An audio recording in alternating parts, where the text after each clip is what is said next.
마가복음 쉬운 9번째, 예수님이 삼가라고 하신 것입니다. 지금까지는 유대 서기관들이나 바리새인들이 예수님께 질문을 했다면, 오늘 본문은 예수님이 서기관들을 향해 질문을 던지셨습니다. 질문의 핵심이 서기관들의 잘못된 신앙을 지적하는데 그 의도가 있었습니다. 39절에 서기관들을 삼가라라고 말씀합니다. 이 말씀이 중요한 것은 우리 신앙 가운데에도 이런 모습들이 나타나고 있습니다. 삼가라고 하지 말라고 한 이 신앙의 모습들이 어느덧 우리 가운데 자리를 잡을 때가 있어요. 오늘 말씀 기억하시면서 예수님이 삼가라고 하신 그 신앙의 그 자리에서 잘못된 것들 청산하고 돌이키는 은혜가 있어지기를 주님의 이름으로 축복합니다. 예수님이 삼가라고 하신 것은 첫 번째, 그리스도를 다윗의 자손이라 하는 것입니다. 35절, 어찌하여 서기관들이 그리스도를 다윗의 자손이라 하느냐. 예수님 당시의 유대인들은 메시아 대망론에 붙들려 있었습니다. 곧 다윗의 후손 메시아가 오셔서 이 땅의 권력자 황제를 몰아내고 이스라엘의 주권을 되찾는 이런 사고였습니다. 그러니까 유대인들에게는 다윗의 후손 메시아, 이것이 딱 맞는 이야기예요. 그런데 선지자들의 글에는 유대인들이 이해할 수 없는 내용들이 자꾸 나타나요. 이를테면 예수님이 인간이 아니라는 거예요. 그분은 태초부터 계셨고 아울러 고난의 종으로 오셨다는 거예요. 영광의 왕으로 와서 다 없애고 멸하고 이 땅에 왕궁을 세워야 되는데 고난의 종으로 오셨다. 이해하지 못했습니다. 그래서 그들은 틈만 나면 예수님을 정치적인 영웅으로 만들기를 원했어요. 그런데 예수님이 오늘 본문에서 그 사실을 지적합니다. 36절에 다윗이 성령에 감동하여 친히 말하되 주께서 내 주께 이르시되, 이거 시편 110편 1절의 내용을 인용한 거예요. 두 분의 주가 나옵니다. 다윗은 두 분의 하나님을 보고 있는데 한 분의 여호와께서 나의 주 여호와께 말하고 있다는 거예요. 똑같은 자격을 가진 두 분의 하나님이 나와. 그래서 그분은 결코 다윗보다 낮은 후손이 될 수 없다. 예수님이 하신 말씀 무슨 의미인지 아시겠어요? 예수님을 육적인 메시아로 제안하는 이 태도가 잘못됐다는 거예요. 예수님을 육적인 왕으로 임금으로만 여기는 태도는 잘못됐다는 거예요. 우리 예수님은 이 땅의 삶을 겨우 책임지는 연금 정도 주시는 분이 아니라 우리 예수님은 하나님 보좌에서 우주 만물을 통치하시는 분이시고 우리의 죄악의 문제를 해결하시는 진정한 구원자인 줄로 믿으시기를 바랍니다. 이 땅에서 겨우 5년 동안, 7년 동안, 10년 동안 다스리는 대통령 정도가 아니라 영혼의 문제를 해결하시는 진정한 구원자이시다. 이들은, 유대인들은 여기에 관심이 없었다니까요. 서기관들은 이 땅의 왕을 언제 몰아내고 언제 권력의 자리에 올라갑니까? 여기에 포커스가 있었습니다. 진정한 행복은 예수님 안에만 있습니다. 왜? 그분이 진정한 통치자이시기 때문에, 영육의 문제를 해결하시는 분이기 때문입니다. 우리 예수님이 만왕의 왕, 만주의 주, 기껏해야 육적 메시아가 아니라, 육적 임금이 아니라 진정한 구원자, 영적 해방자, 우주 만물의 통치자 이심을 믿으시기 바랍니다. 이 시대 예수님 이용해서 민중의 해방을 부르짖는 정치 집단, 차원이 낮은 거지요. 예수님 통해서 이 땅의 차원에 부를 쌓으려고 하는 자들, 그래서 강남의 부자들이 예수 안 믿습니다. 우리 교인들이 일하고 있는 그 큰 부잣집에 회장님을 제가 자주 요즘에 만납니다. 정말 그분에게는 없는 게 없습니다.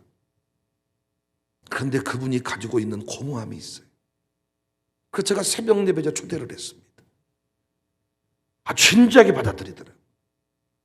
많은 사람들이 가서 오, 야, 좋으시겠습니다. 이렇게만 바라보니까 열리지 않는 부분이 있습니다. 그러나 진짜 그 이면 뒤에 고독함이 있어. 그래서 그분도 저를 만나면 좀 이따 가시라. 좀 대화 좀 하고 가시라. 예수님 이용해서 기껏해야 큰 집 사고 빚 갚고, 여러분 빚은 제가 장담합니다. 갚아집니다.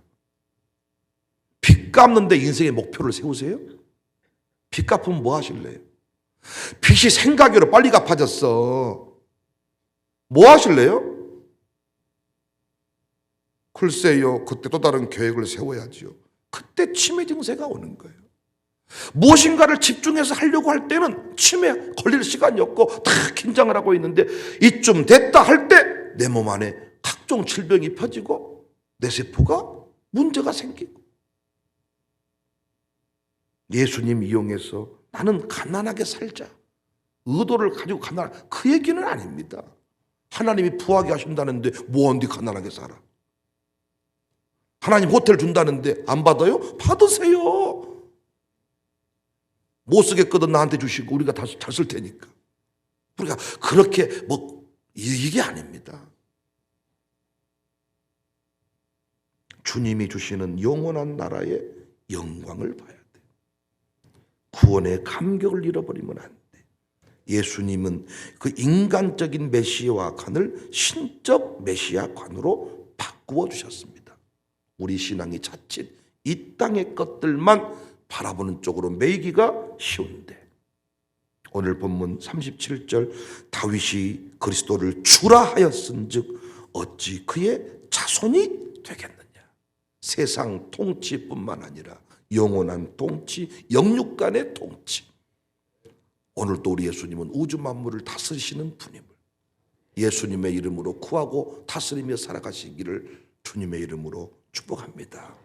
두 번째, 예수님이 상가라고 하신 것은 높은 자리와 윗자리를 원하는 것입니다.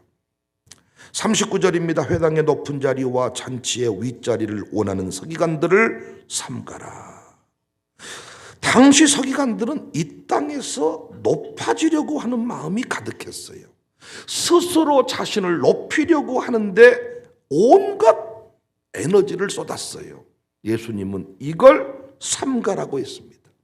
스스로 높아지려고 하는 마음, 이 마음이 계명성의 마음이에요. 이사야 14장 12절, 너 아침의 아들 계명성이여 어찌 그리 하늘에서 떨어졌으며 너 열국을 엎은 자여 어찌 그리 땅에 찍혔는고, 내가 내 마음에 이르기를 내가 하늘에 올라 하늘의 무별 위에 내 자리를 높이리라. 서기관들은 긴 옷을 입었어요. 저로 말하면 세례식 때나 하는 흰 가운을 입고 돌아다니는 거예요. 여기에 우산동에 흰 가운 입고 돌아다니는 한 사람이 있어. 좀 신비로워 보이지 않겠어요? 내가 종교인입니다 나타내는 옷. 시장에서도 문안을 받았고 회당에서도 높은 자리에 앉았습니다.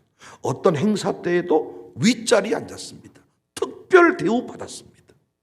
물론 서기관들은 말씀을 기록한 자들이니까 그 자리를 보장해주고 함께 존경받는 건 막을 수는 없지만, 오늘날에도 말씀이 워낙 위대하니까 말씀을 잘 전하면 사람들이 존경을 해줘요. 우리 부목사들도요, 말씀 잘 전하면 존경을 받아요. 우리 김반옥 목사가 해남가 살았는데 다른 거 하려고 하지 말고 말씀만 잘 전하면 해남 관동교회 모든 사람이 다 존경, 저한테 그거 잘 배우고 갔습니다.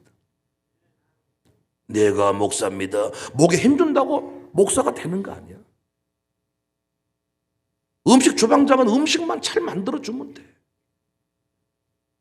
그러면 그 집은 대박이 나.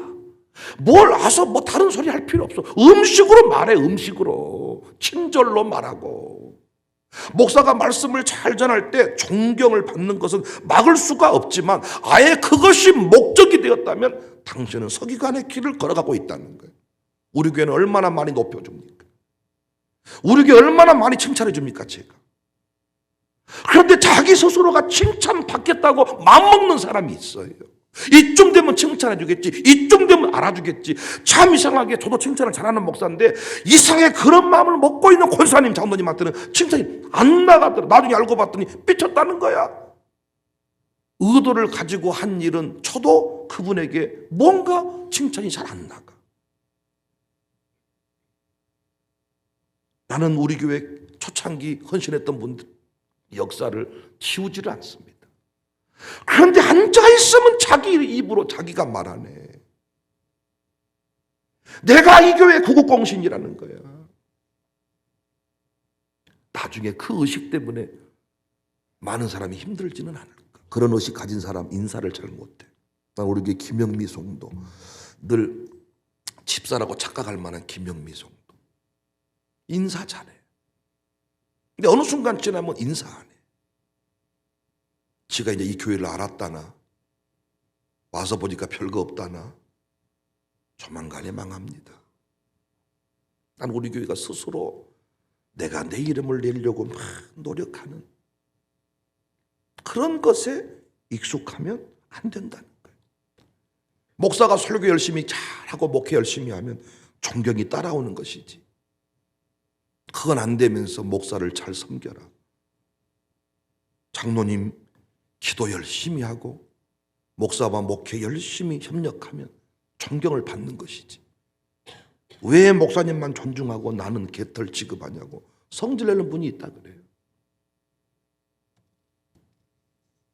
어떤 장로님은 자기 생일 안 챙겨줬다고 대놓고 성질을 내고, 그리고 자기 나름대로 몇 사람을 또 불러서 자기가 집에 잔치를 벌이고, 아니 자기 식구들이랑 밥 먹는 건 내가 이루 말할 수 없지만 교인들을 몇 사람을 왜 불러 자기가. 야, 참 저는 영적으로 우리가 이 문제에 관해서 삼가지 아니하면 나도 모르는 순간에 그렇게 올라가더라. 아랫자리면 어떻고 중간자리면 어떻고 하나님이 이미 우리에게 영광을 주셨는데, 그리고 때가 되면 드러날 것인데, 그래서 우리가 그 지혜자의 기도를 잊어버리지 말자. 정직하게 살면, 최선을 다해 살면 하나님이 때가 되시면 우리를 높여주신다. 시편 91편 14절에 하나님이 이르시되 그가 나를 사랑한즉 내가 그를 건지리라. 그가 내 이름을 안즉 내가 그를 높이리라. 야고보 4장 10절 주 앞에서 낮추라. 그리하면 주께서 너희를 높이시리라. 베드로전서 5장 6절에 그러므로 하나님의 능하신 손 아래서 겸손하라. 때가 되면 너희를 높이시리라. 영적으로는 늘 겸손합시다. 인사 잘하는 사람이 됩시다. 저는 진짜입니다. 여러분, 인사 잘 못하는 분들이 많다니까. 마음에 교만이 있는 사람. 오늘부터 한번 제가 설교했으니까 오늘부터 한번 가만히 보세요. 인사를 잘하는 사람이 있고 인사를 못하는 사람이 있는데, 정말 스스로가 높다고 생각하는 사람은 인사를 잘 못합니다. 물론 전반적으로 젊은 사람들은 인사를 잘 안 해요. 전반적으로 젊은 사람들은 이제 그건 배우지 못해서 그런 것 같고, 내 안에 항상 겸손함, 하나님의 은혜로 이 자리에 왔음을 기억하고, 우리는 누구를 만나든지 간에 성도라고, 나는 잘났고 너는 무식하고가 아니라 항상 존중하는 마음을 담아서 섬길 줄 아는 사람이 되면 좋겠다. 근데 교회 안에 이런 서기관 같은 직분자가 많아요. 스스로 높이는 거죠. 높은 자리를 원하고 윗자리를 원하고 특권의식을 가지고 예수의 종이다. 하나님의 은혜로 살았다. 우리 안에 이런 겸손한 믿음의 고백들이 넘쳐날 수 있기를 바랍니다.